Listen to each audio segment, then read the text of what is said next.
Hello friends, welcome to our channel make learning sure. हमारे videos में हम electricity chapter को डिस्कस कर रहे हैं और आज भी हम उसी टॉपिक को आगे बढ़ाएंगे। और आज हम पढ़ेंगे resistance and factors on which the resistance depends.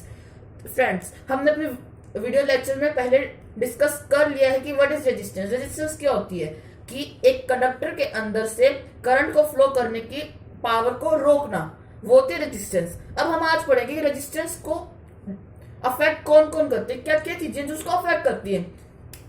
हमने पढ़ा था रेजिस्टेंस को हम आर से डिनोट करते हैं, तो आज हम पढ़ेंगे factors. What are the factors on which resistance depend. Factor क्या है? सबसे पहला हमारा फैक्टर होता है R is directly proportional to L. अब यहां एल क्या है?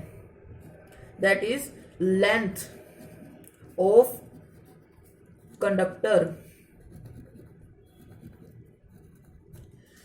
अब एक बात हमारे आगे आई कि रेजिस्टेंस जो है वो लेंथ के डायरेक्टली प्रोपोर्शनल है। हम इस चीज को कैसे सेटिस्फाई करें? आप खुद ही देखिए, ये देखिए, ये एक लंबी वायर है, ये लंबी वायर है। इतनी लंबी वायर में रेजिस्टेंस भी बहुत ज्यादा होगी। देखो, एक रजिस्टर यहां भी मिल जाएगा हमें, यहां रेजिस्टेंस हो सकती है, एक रेजिस्टेंस यहां भी हो सकती है, ठीक है, एक रेजिस्टेंस यहां भी मिल सकती है। तो जितनी ज्यादा लंबी वायर होती जाएगी उतनी ज्यादा रेजिस्टेंस बढ़ती ही जाएंगी, और जितनी छोटी वायर होगी उसमें उतनी रेजिस्टेंस कम होगी। तो यही बात कही जा रही है कि अगर resistance is directly proportional to length, resistance is directly proportional to length, यानी कि अगर लेंथ बढ़ेगी रेजिस्टेंस भी बढ़ेगी, लेंथ घटेगी तो रेजिस्टेंस भी घटेगी। ठीक है, एक हमारा फैक्टर तो ये हो गया, नंबर वन फैक्टर ये था, इसको हम वन से डिनोट कर लेते हैं। फैक्टर नंबर टू क्या है जिसपे हमारा रेजिस्टेंस डिपेंड करता है? That is R is inversely proportional to area of cross section. आपके पास ये वायर है, जितनी मोटी तार होगी यानी कि इसका जितना एरिया ऑफ क्रॉस सेक्शन जितना ज्यादा होगा, रेजिस्टेंस उतनी ही कम होती जाएगी। आप अपने घर के एग्जाम्पल पर लेकर चलो, एसी की वायर्स होती हैं, कूलर की वायर होती हैं, माइक्रोवेव की वायर होती हैं, वो कितनी ज्यादा थिक होती हैं। वायर आपने देखी होगी बहुत ज्यादा थिक होती है। उसका रीजन क्या है? इसके पीछे रीजन क्या है? क्योंकि जितनी ज्यादा मोटी वायर होगी उसके रेजिस्टेंस उतनी ही कम होगी। अगर पतली तार होगी उसकी रेजिस्टेंस ज्यादा होगी। और माइक्रोवेव, एसी, रेफ्रिजरेटर, इन सब में करंट की फ्लो जो होती है वो बहुत ज्यादा चाहिए होते हैं, इसलिए अगर वहां पतली तार यूज होंगी रेजिस्टेंस बहुत ज्यादा होगा, और उसकी वजह से क्या होगा? वायर में शॉर्ट सर्किट या वायर बर्न कर सकती है। इसलिए आप हमेशा नोटिस करना कि रेफ्रिजरेटर, माइक्रोवेव, एयर कंडीशनर, सबकी जो वायर्स होती हैं वो बहुत थिक होती हैं। अब आपको ये चीज भी समझ आ गई होगी। अब हम इसका तीसरा फैक्टर रीड करेंगे। तो अब हमने अपने दो फैक्टर पढ़ लिए रेजिस्टेंस के, क्या क्या कि एक तो रेजिस्टेंस जो है वो लेंथ पे डिपेंड करता है इनडायरेक्टली, और जो रेजिस्टेंस है वो एरिया ऑफ क्रॉस सेक्शन पर डिपेंड करता है इनवर्सली। अब हम थर्ड फैक्टर पढ़ेंगे हमारा, कि जो रेजिस्टेंस है वो डायरेक्टली प्रोपोर्शनल है nature of material,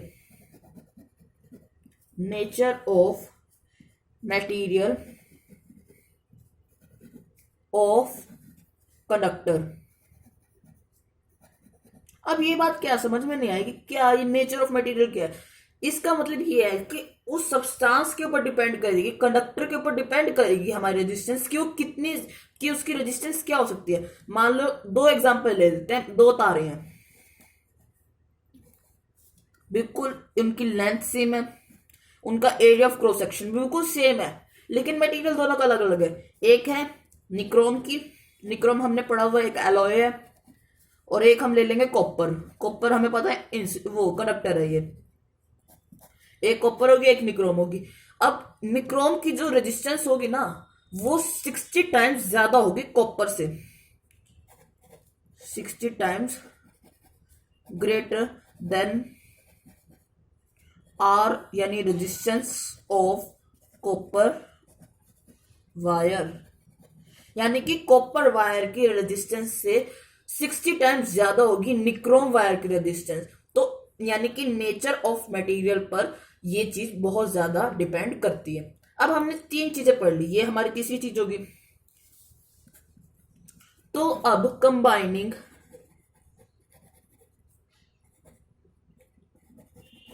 equation 1, 2 and 3, जब इन तीनों इक्वेशंस को हमने कंबाइन किया, we concluded that R is directly proportional to L by A। अब हमने पहला फैक्टर पढ़ा, दूसरा फैक्टर पढ़ा, तीसरा फैक्टर पढ़ा। अब हम जब हमने इन तीनों को कंबाइन करा तब हमें तीसरा फैक्टर समझ में आया कि क्या था कि R जो है L by A के डायरेक्टली प्रोपोर्शनल है। तो अब इस डायरेक्टली प्रोपोर्शनल के साइन को हमें खत्म करना है, तो क्या करेंगे, इसकी जगह हमें कोई कांस्टेंट लगाना पड़ेगा। तो R is equals to rho L by A। अब ये जो सिंबल लगा इसको हम बोलेंगे कांस्टेंट ऑफ प्रोपोर्शनैलिटी।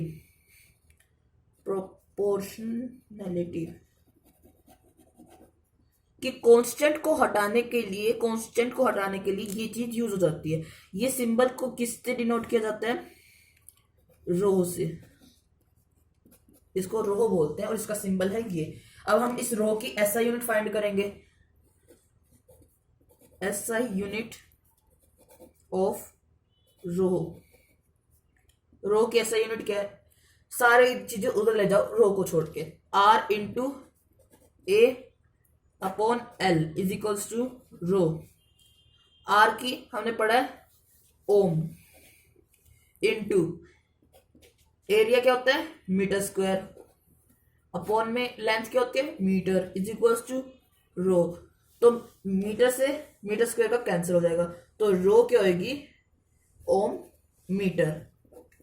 और हमें रेजिस्टिविटी क्या होती है, अब हमें रेजिस्टिविटी समझनी है। रेजिस्टिविटी क्या होती है, एक पर्टिकुलर मटेरियल की रेजिस्टेंस एक फिक्स्ड होती है, वो उतनी उसकी रेजिस्टेंस होती है, तो उसी को हम रेजिस्टिविटी कहते हैं। तो बस आज के लिए हमारा इतना ही। Thank you guys. Please like, share and subscribe my channel. That is make learning sure.